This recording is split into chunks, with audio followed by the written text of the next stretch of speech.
नमस्कार।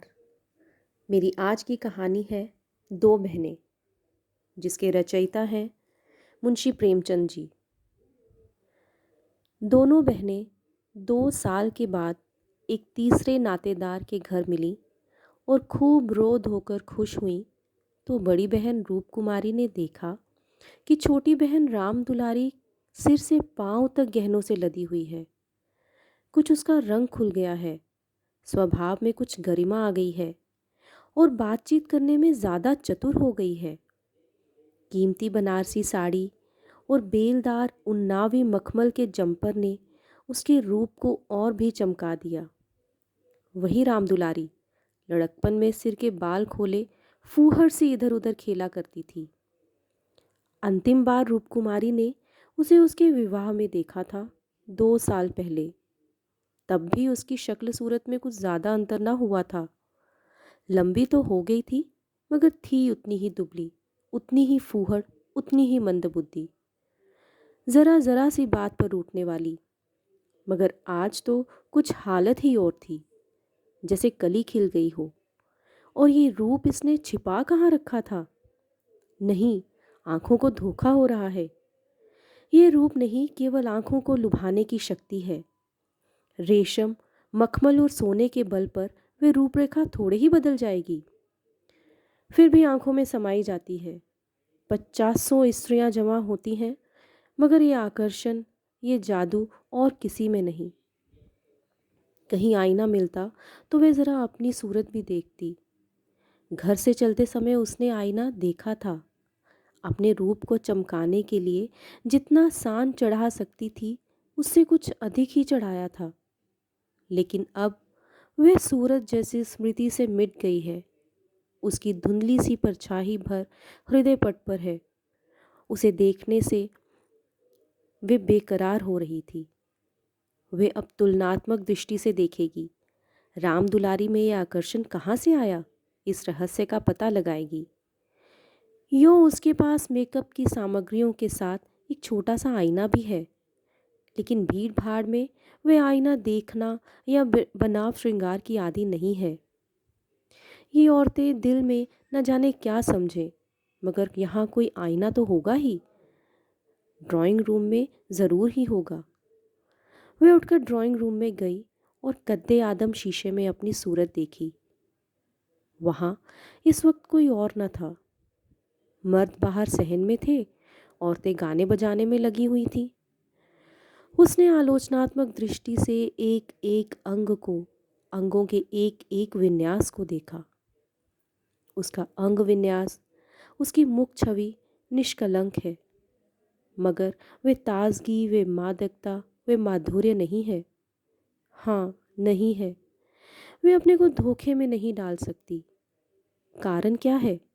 यही कि राम दुलारी आज खिली है और उसे खिले ज़माना हो गया।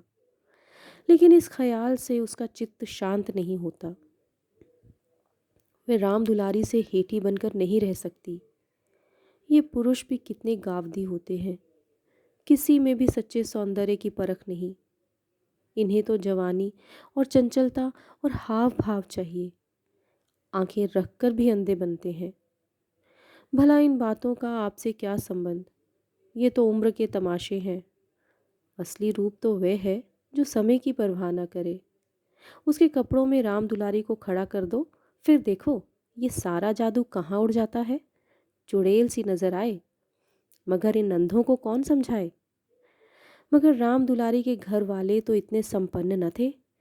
विवाह में जो जोड़े और गहने आए थे, वे तो बहुत ही निराशाजनक थे। खुशहाली का दूसरा कोई सामान भी न था। इसके ससुर एक रियासत के मुख्तार आम थे और दूल्हा कॉलेज में पढ़ता था। इस 2 साल में कहाँ से ये खून बरस गया, कौन जाने। गहने कहाँ से मांग लाई हो। कपड़े भी मांगे हो सकते हैं। कुछ औरतों को अपनी हैसियत बढ़ाकर दिखाने की लत होती है। तो वे स्वांग राम दुलारी को मुबारक रहे। मैं जैसी हूँ वैसे अच्छी हूँ। प्रदर्शन का ये रोग कितना बढ़ता जाता है। घर में रोटियों का ठिकाना नहीं है। मर्द 25-30 रुपए पर कलम घिस रहा है, लेकिन देवी जी घर से निकलेंगी तो इस तरह बन ठन कर मानो कहीं की राजकुमारी हो। बिसातियों के और दर्जियों के तकाजे सहेंगी, बजाज के सामने हाथ जोड़ेंगी, शोहर की गुड़कियां खाएंगी, रोएंगी, रूठेंगी, मगर प्रदर्शन के उन्माद को नहीं रोकती। घर वाले भी सोचते होंगे कितनी छिछोरी तबीयत है इसकी, मगर यहाँ तो देवी जी ने बेहयाई पर कमर बांध ली है। कोई कितना ही हंसे बेहयाई की बला से, उन्हें तो बस यही धुन सवार है कि जिधर से निकल जाएं उधर लोग हृदय पर हाथ रख कर रह जाएं। राम दुलारी ने जरूर किसी के गहने और जेवर मांग लिए, बेशर्म जो है। उसके चेहरे पर आत्मसम्मान की लाली दौड़ गई। ना सही, उसके पास जेवर और कपड़े, उसे किसी के सामने लज्जित तो नहीं होना पड़ता, किसी से मुंह तो नहीं चुराना पड़ता। 1-1 लाख के तो उसके 2 लड़के हैं। भगवान उन्हें चिरायु करे, वे इसी में खुश है। खुद अच्छा पहन लेने और अच्छा खा लेने से जीवन का उद्देश्य नहीं पूरा हो जाता। उसके घर वाले गरीब हैं, पर उनकी इज्जत तो है, किसी का गला तो नहीं दबाते, किसी का शाप तो नहीं लेते।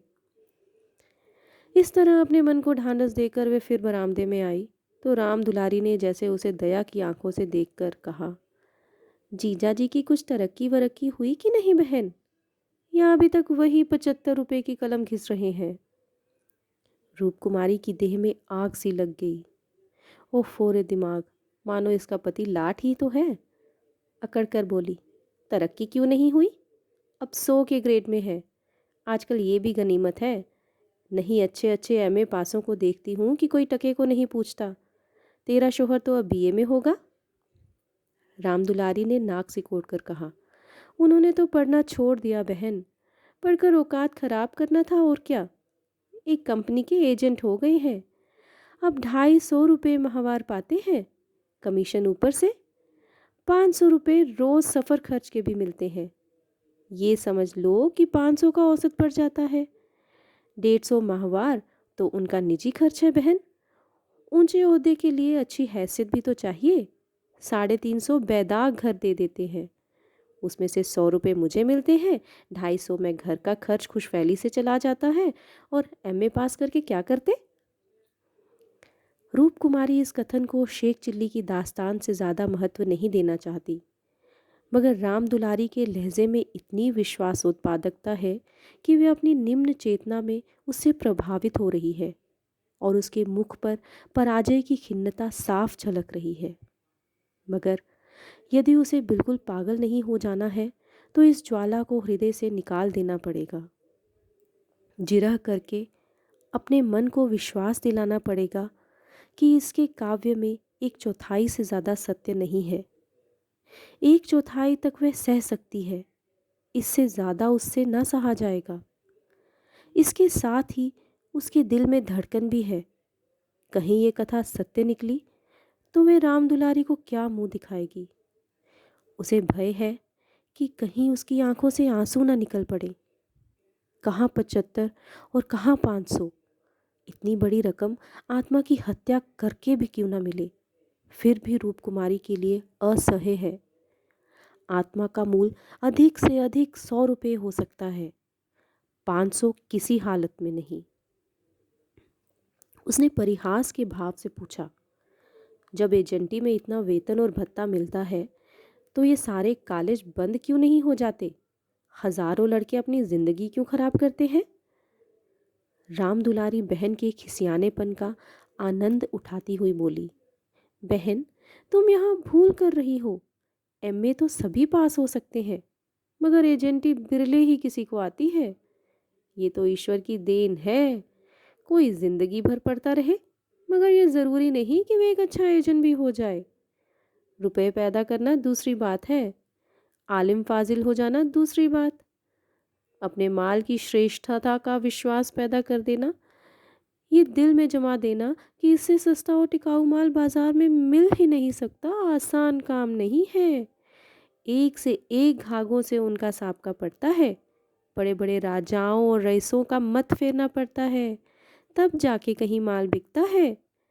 मामूली आदमी तो राजाओं और नवाबों के सामने ही ना जा सके, पहुंच ही ना हो, और किसी तरह पहुंच भी जाए तो जबान ना खुले। पहले पहले तो इन्हें भी झिझक हुई थी, मगर अब तो इस सागर के मगर हैं, अगले साल तरक्की होने वाली है। रूप कुमारी की धमनियों में रक्त की गति जैसे बंद हुई जा रही थी। निर्दयी आकाश गिर क्यों नहीं पड़ता? पाषाण हृदय धरती फट क्यों नहीं जाती? ये कहाँ का न्याय है कि रूप कुमारी, जो रूपवती है, तमीज़दार है, सुघड़ है, पति पर जान देती है, बच्चों को प्राणों से ज़्यादा चाहती है, थोड़े में गृहस्थी को इतने अच्छे ढंग से चलाती है, उसकी तो ये दुर्गति। और ये घमंडिन, बदतमीज़, विलासिनी, चंचल, मुंहफट छोकरी, जो अभी तक सिर खोले घूमा करती थी, रानी बन जाए। मगर उसे अब भी कुछ आशा बाकी थी। शायद आगे चलकर उसके चित्त की शांति का कोई मार्ग निकल आए। उसी परिहास के स्वर में बोली, तब तो शायद 1,000 मिलने लगे।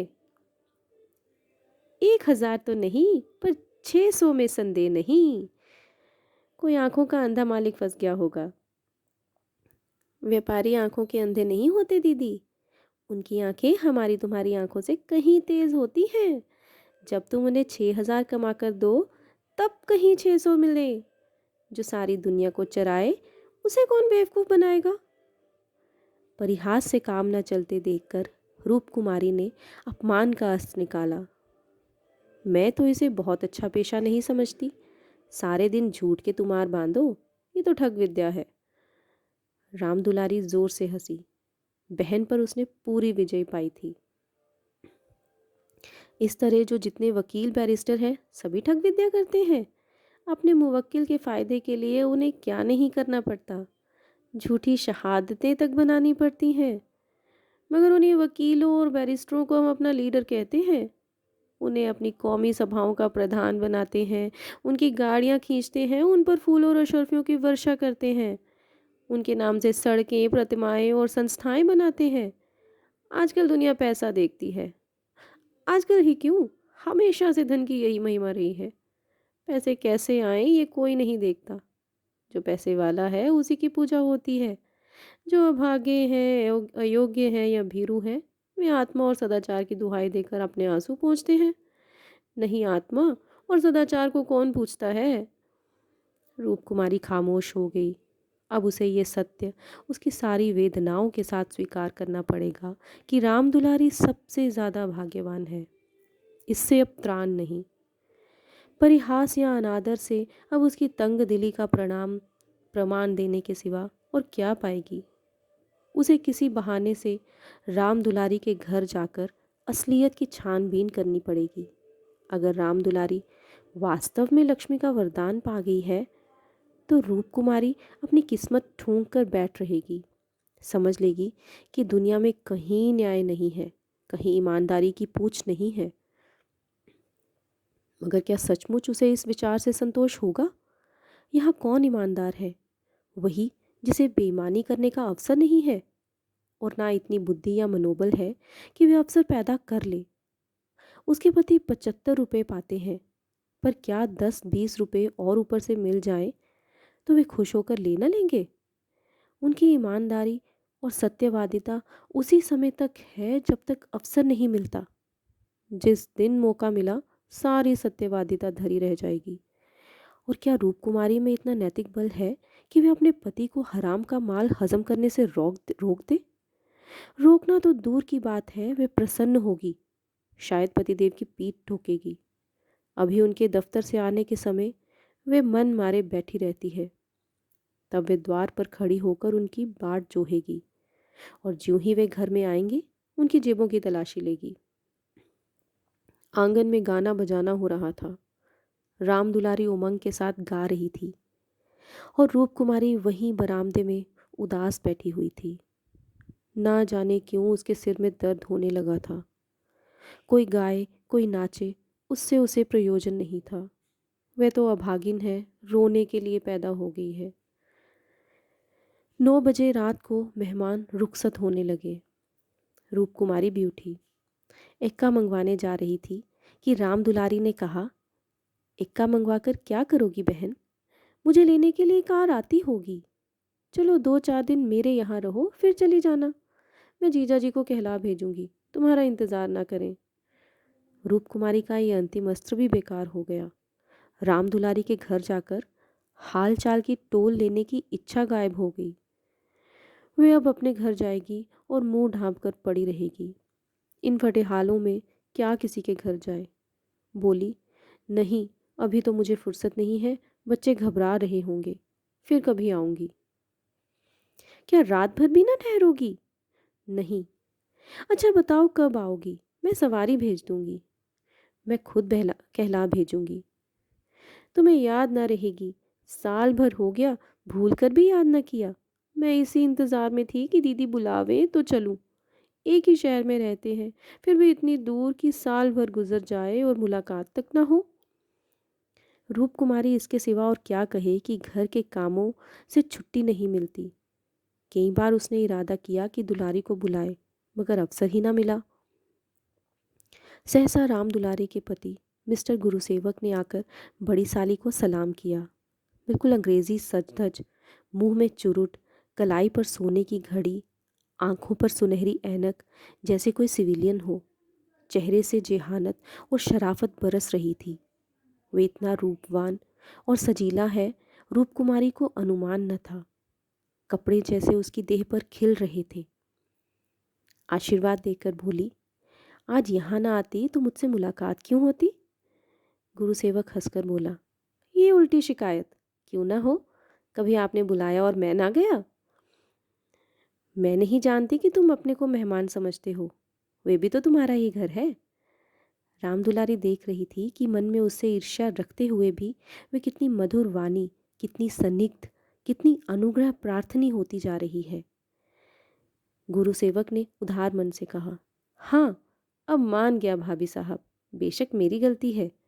इस दृष्टि से मैंने विचार नहीं किया था, मगर आज तो मेरे घर चाहिए। नहीं, आज बिल्कुल अवकाश नहीं है, फिर कभी आऊंगी। लड़के घबरा रहे होंगे। रामदुलारी बोली, मैं कितना कह के हार गई, मानती ही नहीं। दोनों बहनें कार की पिछली सीट पर बैठीं। गुरुसेवक ड्राइव करता हुआ चला। जरा देर में उनका मकान आ गया। रामदुलारी ने फिर बहन से उतरने के लिए आग्रह किया, पर वह न मानी। लड़के घबरा रहे होंगे। आखिर रामदुलारी उससे गले मिलकर अंदर चली गई। गुरुसेवक ने कार बढ़ाई।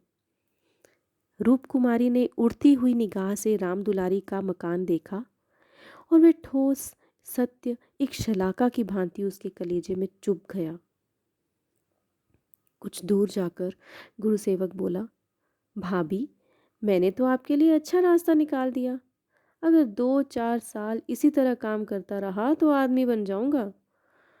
रूप कुमारी ने सहानुभूति के साथ कहा, रामदुलारी ने मुझसे बताया था, भगवान करे जहाँ रहो खुश रहो, मगर जरा हाथ पैर संभाल के रहना। मैं मालिक की आंख बजाकर एक पैसा भी लेना पाप समझता हूँ भाभी। दौलत का मज़ा तो तभी है कि ईमान सलामत रहे। ईमान खोकर पैसे मिले तो क्या? मैं ऐसी दौलत को त्याज्य समझता हूँ। और आंख किसकी बचाऊं? सब स्याह सफ़ेद तो मेरे हाथ में है। मालिक तो रहा नहीं, केवल उसकी बेवा है। उसने सब कुछ मेरे हाथ में छोड़ रखा है। मैंने उनका कारोबार संभाल न लिया होता तो सब कुछ चौपट हो जाता। मेरे सामने तो मालिक सिर्फ 3 महीने जिंदा रहे, मगर आदमी को परखना खूब जानते थे। मुझे 100 रुपये पर रखा और 1 महीने में 200 रुपये कर दिए। आप लोगों की दुआ से पहले ही महीने में मैंने 12,000 का काम किया। क्या काम करना पड़ता है? रूप कुमारी ने बिना किसी उद्देश्य के पूछा। वही मशीनों की एजेंटी, तरह तरह की मशीनें मंगाना और बेचना, ठंडा सा जवाब था। रूप कुमारी का मनहूस घर आ गया। द्वार पर एक लालटेन टिमटिमा रही थी। उसके पति उमानाथ द्वार पर टहल रहे थे, मगर रूप कुमारी ने गुरुसेवक से उतरने के लिए आग्रह नहीं किया। एक बार शिष्टाचार के नाते ज़रूर कहा, पर जोर नहीं दिया, और उमानाथ तो गुरुसेवक से मुखातिब भी न हुए। रूप कुमारी को वे घर अब कब्रिस्तान सा लग रहा था, जैसे फूटा हुआ भाग्य हो। ना कहीं फर्श, ना फर्नीचर, ना गमले, 2-4 टूटी टाटी तिपाइयाँ, एक लंगड़ी मेज़, 4-5 पुरानी पुरानी खाटें, यही उस घर की बिसात थी। आज सुबह तक रूप कुमारी इसी घर में खुश थी। लेकिन अब ये घर उसे काटे खा रहा था। लड़के अम्मा अम्मा करके दौड़े, मगर उसने दोनों को झिड़क दिया। उसके सिर में दर्द है, वे किसी से ना बोलेगी, कोई उसे ना छेड़े। अभी घर में खाना नहीं पका, पकाता कौन? लड़कों ने तो दूध पी लिया है, किंतु उमानाथ ने कुछ नहीं खाया। इसी इंतजार में थे कि रूपकुमारी आए तो पकाए। पर रूपकुमारी के सिर में दर्द है, मजबूर होकर बाजार से पूरियां लानी पड़ेंगी। रूपकुमारी ने तिरस्कार के स्वर में कहा, तुम अब तक मेरा इंतजार करते रहे? मैंने तो खाना पकाने की नौकरी नहीं लिखाई है, और जो रात को वहीं रह जाती तो? आखिर तुम कोई महाराजिन क्यों नहीं रख लेते? क्या जिंदगी भर मुझी को पीसते रहोगे? उमानाथ ने उसकी तरफ आहत विस्मय की आंखों से देखा। उसके बिगड़ने का कोई कारण उनकी समझ में न आया।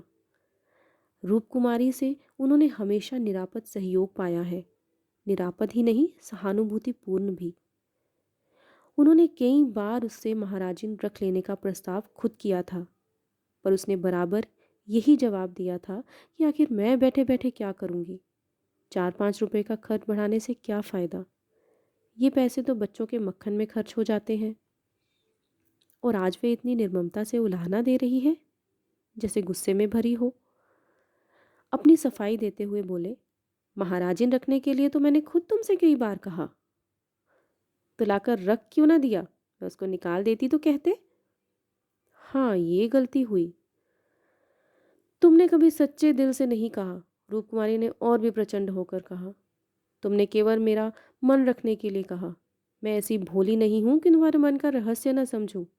तुम्हारे दिल में कभी मेरे आराम का विचार आया ही नहीं।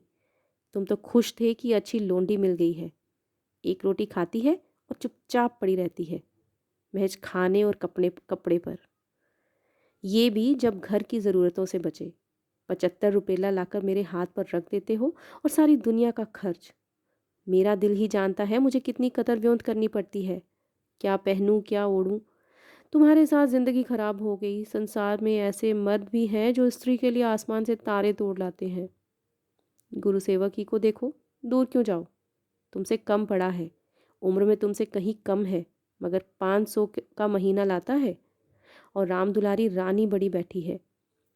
तुम्हारे लिए यही 75 रुपये बहुत है। रांड मांड में ही मग्न तुम नाहक मर्द हुए। तुम्हें तो औरत होना चाहिए था। औरतों के दिल में कैसे कैसे अरमान होते हैं, मगर मैं तो तुम्हारे लिए घर की मुर्गी का बासी साग हूँ। तुम्हें तो कोई तकलीफ नहीं। तुम्हें तो कपड़े भी अच्छे चाहिए, खाना भी अच्छा चाहिए, क्योंकि पुरुष हो, बाहर से कमा कर लाते हो। मैं चाहे जैसे रहूं तुम्हारी बला से। बागबानों का ये सिलसिला कई मिनट तक जारी रहा, और उमानाथ चुपचाप सुनते रहे। अपनी जान में उन्होंने रूपकुमारी को शिकायत का मौका कभी न दिया था। उनका वेतन कम है, ये सत्य है, पर यह उनके लिए बस की बात तो नहीं। वे दिल लगाकर अपना काम करते हैं, अफसरों को खुश करने की सदैव चेष्टा करते हैं। इसी साल बड़े बाबू के छोटे सुपुत्र को 6 महीने तक बिना नागा पढ़ाया, इसलिए तो कि वे प्रसन्न रहें। अब वे और क्या करें? रूपकुमारी की खफगी का रहस्य वे समझ गए। अगर गुरुसेवक वास्तव में 500 रुपये लेता है, तो बेशक वे भाग्य का बली है, लेकिन दूसरों की ऊंची पेशानी देखकर अपना माथा तो नहीं फोड़ा जाता। किसी संयोग से उसे यह अवसर मिल गया, मगर हर एक को तो ऐसा अवसर नहीं मिलता। वे इसका पता लगाएगा कि सचमुच उसे 500 ही मिलते हैं या महज डींग है।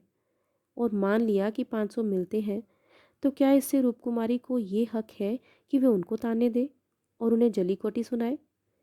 अगर इसी तरह वे भी रूपकुमारी से ज़्यादा रूपवती और सुशीला रमणी को देखकर रूपकुमारी को कोसना शुरू करें तो कैसा हो?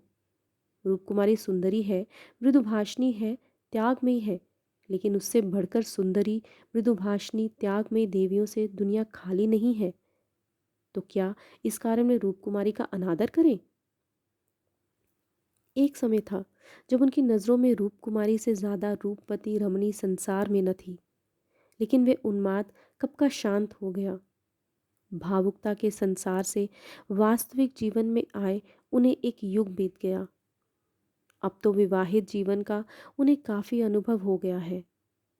एक को दूसरे के गुण दोष मालूम हो गए हैं।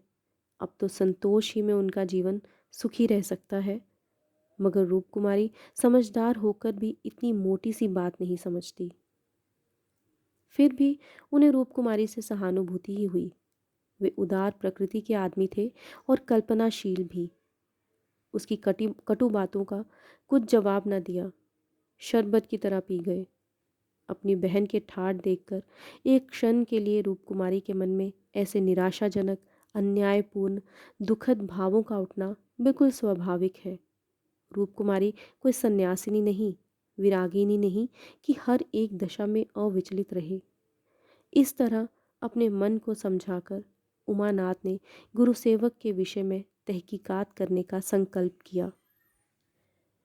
एक सप्ताह तक रूपकुमारी मानसिक अशांति की दशा में रही। बात बात पर झुंझलाती, लड़कों को डांटती, पति को कोसती, अपने नसीबों को रोती। घर का काम तो करना ही पड़ता था, लेकिन अब इस काम में उसे आनंद ना आता था। बेगार सी टालती थी। घर की जिन पुरानी धुरानी चीज़ों से उसका आत्मीय संबंध सा हो गया था, जिनकी सफाई और सजावट में वे व्यस्त रहा करती थी, उनकी तरफ वह आंख उठाकर भी न देखती थी। घर में एक ही खिदमतगार था। उसने जब देखा बहू जी घर की तरफ से खुद ही लापरवाह हैं, तो उसे क्या गरज थी कि सफाई करता। जो चीज़ जहाँ पड़ी थी वहीं पड़ी रहती, कौन उठाकर ठिकाने से रखे।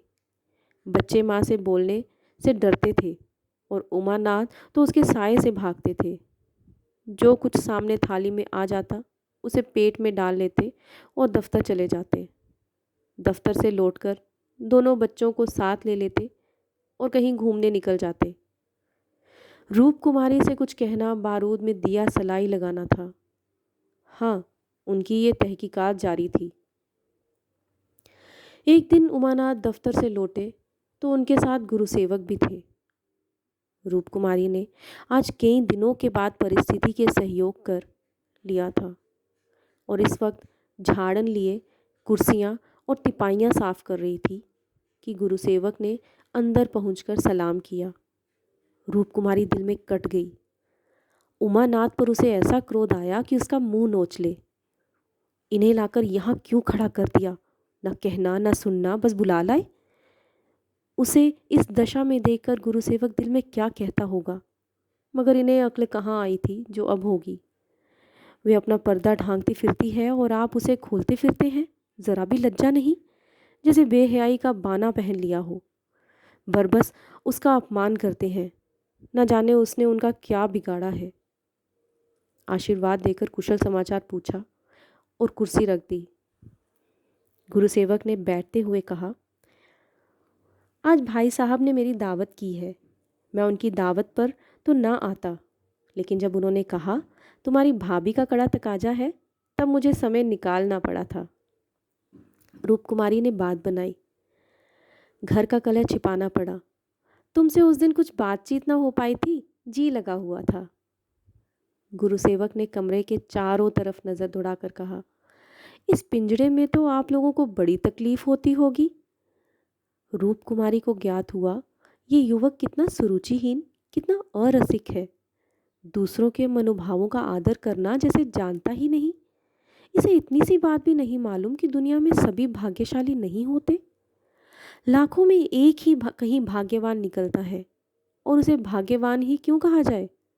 जहाँ बहुतों को दाना न मयसर हो, वहाँ थोड़े से आदमियों के भोग विलास में कौन सा सौभाग्य?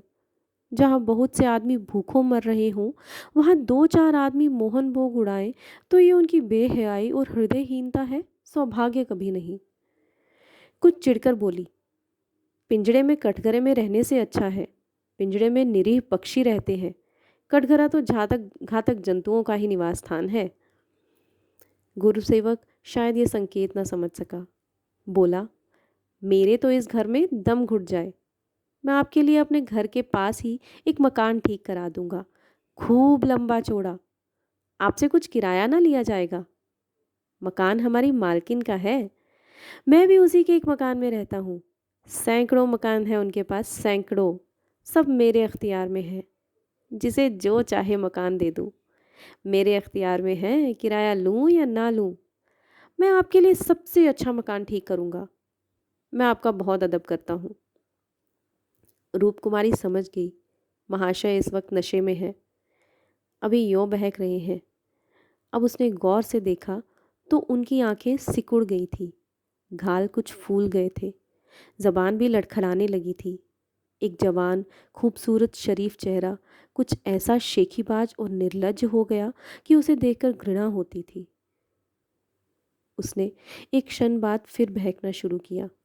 मैं आपका बहुत अदब करता हूँ जी, आप मेरी बड़ी भाभी हैं, आपके लिए मेरी जान हाजिर है, आपके लिए एक मकान नहीं 100 मकान तैयार हैं। मैं मिसेज लोहिया का मुख्तार हूँ, सब कुछ मेरे हाथ में है, सब कुछ। मैं जो कुछ कहता हूँ वे आंखें बंद करके मंजूर कर लेती हैं। मुझे अपना बेटा समझती हैं, मैं उनकी सारी जायदाद का मालिक हूँ। मिस्टर लोहिया ने मुझे 20 रुपये पर रखा था, 20 रुपये पर। वे बड़ा मालदार था, मगर किसी को नहीं मालूम उसकी दौलत कहाँ से आती थी, किसी को नहीं मालूम, मेरे सिवा कोई नहीं जानता।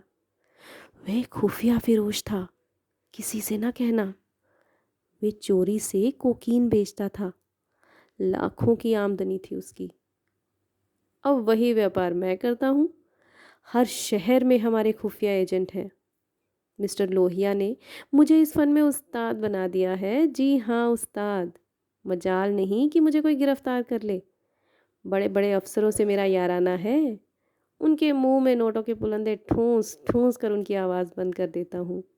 कोई चूं नहीं करता। दिन दहाड़े बेचता हूँ, हिसाब में लिखता हूँ 1,000 रिश्वत दी, देता हूँ 500, बाकी यारों का। बेदरेग रुपए आते हैं और बेदरेग खर्च करता हूँ। बुढ़िया को तो राम नाम से मतलब है, 70 चूहे खा के अब हज करने चली है। कोई मेरा हाथ पकड़ने वाला नहीं, कोई बोलने वाला नहीं। जेब से नोटों का एक बंडल निकालकर, ये आपके चरणों की भेंट है, मुझे दुआ दीजिए कि इसी शान से ज़िंदगी कट जाए जो परमात्मा और सदाचार के उपासक हैं उन्हें कुबेर लाते मारता है। लक्ष्मी उनको पकड़ती है जो उसके लिए अपना दीन और ईमान सब कुछ छोड़ने को तैयार है। मुझे बुरा ना कहिए, मैं कौन मालदार हूँ, जितने धनी हैं वे सब के सब लुटेरे हैं, पक्के लुटेरे डाकू। कल मेरे पास रुपए हो जाएं और मैं एक धर्मशाला बनवा दूँ, फिर देखिए मेरी कितनी वाह वाह होती है। कौन पूछता है मुझे दौलत कहाँ से मिली। जिस महात्मा को कहिए बुलाकर उससे प्रशंसा करवा लूँ। मिस्टर लोहिया को महात्माओं ने धर्म भूषण की उपाधि दी थी। इन स्वार्थी पेट के बंदरों ने उस बुढ़े को, जिससे बड़ा कुकर्मी संसार में न होगा। यहाँ तो लूट है, एक वकील आध घंटा बहस करके 500 मार लेता है, एक डॉक्टर ज़रा सा नश्तर लगाकर 1,000 सीधा कर लेता है, एक जुआरी स्पेकुलेशन में एक एक दिन में लाखों का वारा न्यारा करता है। अगर उनकी आमदनी जायज़ है तो मेरी आमदनी भी जायज़ है। जी हाँ, जायज़ है मेरी आमदनी। मेरी निगाह में बड़े से बड़ा मालदार की भी कोई इज्जत नहीं। मैं जानता हूँ वे कितना बड़ा हथकंडेबाज है। यहाँ जो आदमी आंख में धूल झोंक सके वही सफल है। गरीबों को लूट कर मालदार हो जाना समाज की पुरानी परिपाटी है। मैं भी वही करता हूँ जो दूसरे करते हैं। जीवन का उद्देश्य है ऐसा करना।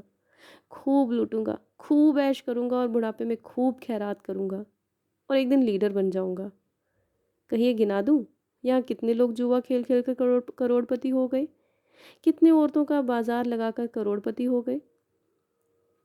सहसा ओमानाथ ने आकर कहा, मिस्टर गुरुसेवक क्या कर रहे हो, चलो चाय पी लो, ठंडी हो रही है। गुरुसेवक ऐसा हड़बड़ा उठा मानो अपने सचेत रहने का प्रमाण देना चाहता हो, मगर पांव लड़खड़ाए और ज़मीन पर गिर पड़ा। फिर संभल कर उठा और झूमता झूमता ठोकरें खाता बाहर चला गया। रूपकुमारी ने आज़ादी की सांस ली। यहाँ बैठे बैठे उसे हौल दिल सा हो रहा था। कमरे की हवा जैसे कुछ भारी हो गई थी। जो प्रेरणाएं कई दिन से अच्छे अच्छे मनोहर रूप भरकर उसके मन में आ रही थी, आज उसे उनका असली विभत्स घिनौना रूप नजर आया। जिस त्याग, सादगी और साधुता के वातावरण में अब तक उसकी जिंदगी गुजरी थी, उसमें इस तरह के दांव पेच, छल कपट और पतित स्वार्थ का घुसना बिल्कुल ऐसा ही था जैसे किसी बाग में सांडों का एक झुंड घुस आए। इन दामों पर वे दुनिया की सारी दौलत और सारा ऐश खरीदने को भी तैयार न हो सकती थी। नहीं, अब राम दुलारी के भाग्य से अपने भाग्य का बदला ना करेगी। वे अपने हाल में खुश है। राम दुलारी पर उसे दया आई, जो भोग विलास की धुन और अमीर कहलाने के मोह में अपनी आत्मा का सर्वनाश कर रही है। मगर मैं वे बेचारी भी क्या करे, और गुरु सेवक का भी क्या दोष है। जिस समाज में दौलत पुछती है, जहाँ मनुष्य का मोल उसके बैंक अकाउंट और टीम टाम से आंका जाता है, जहाँ पग पग पर प्रलोभनों का जाल बिछा हुआ है, और समाज की कुव्यवस्था आदमी में ईर्ष्या, द्वेष, अपहरण और नीचता के भावों को उकसाती और उभारती रहती है, गुरु सेवक और राम दुलारी उस जाल में फंस जाएं, उस प्रवाह में बह जाएं, तो कोई अचरज नहीं। उसी वक्त उमानाथ ने आकर कहा, गुरु सेवक यहाँ बैठा बैठा क्या बहक रहा था? मैंने तो उसे विदा कर दिया। जी डरता था कहीं पुलिस उसके पीछे ना लगी हो। नहीं तो मैं भी गेहूं के साथ घुन की तरह पिस जाऊं। रामकुमारी ने क्षमा प्रार्थी नेत्रों से उन्हें देखकर जवाब दिया। वही अपनी खुफिया फिरोशी की डींग मार रहा था। मुझे भी मिसेस लोहिया से मिलने को कह गया। जी नहीं, आप अपनी क्लर्की किए जाइए, इसी से हमारा कल्याण है। मगर क्लर्की में वे ऐश कहाँ? क्यों ना साल भर की छुट्टी लेकर ज़रा उस दुनिया की भी सैर करूं। मुझे अब उस ऐश का मोह नहीं रहा। दिल से कहती हो? सच्चे दिल से। उमानाथ 1 मिनट तक चुप रहने के बाद फिर बोले, मैं आकर तुमसे ये वृतांत कहता तो तुम्हें विश्वास आता या नहीं? सच कहना। कभी नहीं। मैं तो कल्पना ही नहीं कर सकती कि अपने स्वार्थ के लिए कोई आदमी दुनिया को विष खिला सकता है। मुझे सारा हाल पुलिस के सब इंस्पेक्टर से मालूम हो गया था। मैंने उसे खूब शराब पिला दी थी कि नशे में बहकेगा ज़रूर और सब कुछ उगल देगा। ललचाता तो तुम्हारा जी भी था। हाँ, ललचता तो था और अब भी ललच रहा है, मगर ऐश करने के लिए जिस हुनर की ज़रूरत है वह कहाँ से लाऊंगा? ईश्वर न करे वे हुनर तुम में आए। मुझे तो उस बेचारे पर तरस आती है। मालूम नहीं खैरियत से घर पहुंचा होगा या नहीं। उसकी कार थी, कोई चिंता नहीं। रूपकुमारी एक क्षण जमीन की तरफ ताकती रही, फिर बोली, तुम मुझे दुलारी के घर पहुंचा दो। अभी शायद मैं उसकी कुछ मदद कर सकूं। जिस बाग की सैर वह कर रही है, उसके चारों ओर निशाचर घात लगाए बैठे हैं। शायद मैं उसे बचा सकूं। उमानाथ ने देखा उसकी छवि कितनी दया पुलकित हो उठी है। इति।